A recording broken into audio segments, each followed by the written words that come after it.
Welcome. It seems that you have clicked on this video to know the backstory of Sam, Bob, and Nicole. Well, I am here to tell you their backstory. Now let us begin. A long time ago, after Patty's painful event from devouring her kind, she felt so empty and alone, no one to hold, and no one to show her love. She landed on an unknown planet filled with weird creatures and dragons. Patty's bloodshot eyes took in the beauty of these creatures and dragons. She soon saw a very pregnant dragon creature. Now, unlike the other dragons on that planet, this dragon was a cannon-mouthed dragon. Their kind were known for their sickly breed, and fate was not kind to these dragons. They all were born with a deadly disease that kills them before they reached adulthood. What made this last cannon-mouthed dragon want to repopulate her sickly kind was a real mystery. Soon Patty started walking towards the dragon. She smelled the scent of death on her, but dared not to say anything. Patty was too just like this dragon, except not sick or pregnant, but all alone. Instead of the dragon attacking her, she welcomed Patty. It was a sweet tiny moment between the two, although Patty could not understand anything the dragon said.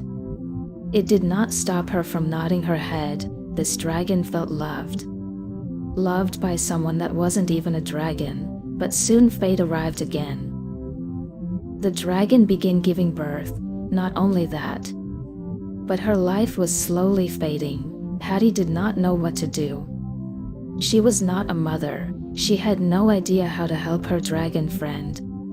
But she did the best she could do, even if the dragon snarled and corrected her when she made a few mistakes. Then, a baby was pushed out. It was red, with little tiny horns. And soon another baby was pushed out. It was light grayish blue, with weird-looking ears. And a final baby was pushed out. It was light pinkish with bunny-like ears. Patty smiled and handed the dragon's babies to her, but the smile turned into a sad frown. The new mother dragon died. It was such a cold and cruel fate. Patty did not know what to do. She wasn't a mother. She did not have breast milk to nurse these children. So Patty put the newborn dragons near their mother and bowed her head in respect. As she got up and left, she didn't walk 5 feet before one of the baby dragons followed her. It was the red one with horns.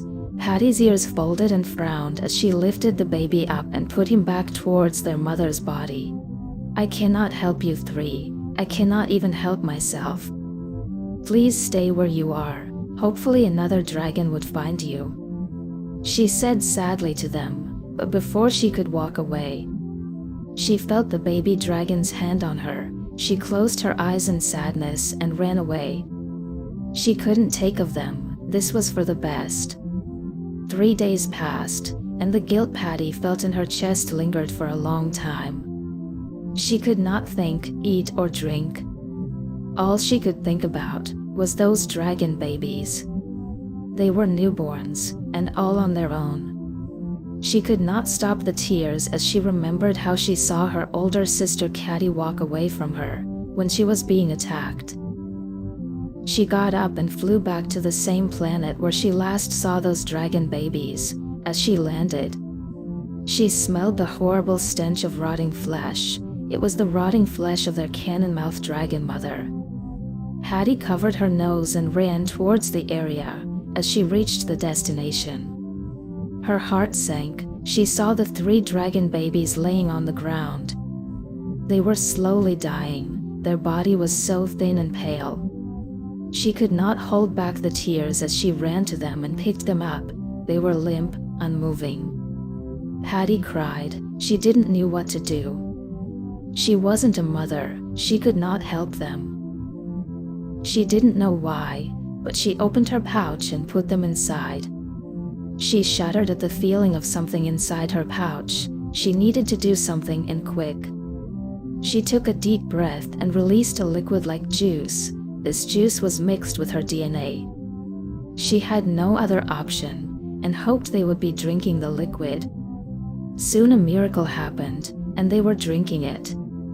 Patty released a loud happy cry, but alerted every dragon and creature around. She smiled and opened her pouch to see the babies drinking the liquid. Patty felt something heavy in her chest. A feeling of motherhood, even when she did not birth anyone. She wrapped her tail around her pouch and flew out of the planet, and founded a new home. There she began a new life of raising the 3 dragon babies that she is proud to call her children. Within a 3-week period, she studied the dragon children more. They were indeed cannon-mouthed dragons, but it seems they were mixed with other dragon DNA. She also realized that 2 of them were male and 1 were female. She named them all. And these dragons stuck to her like glue, enjoying the love, care, and protection from their mother. As years passed, these dragon children soon became young adult dragons, helping their mom around, and occasionally causing chaos to each other or making a mess for Patty to clean. But no matter how many times they make Patty scream or holler, she loves them dearly.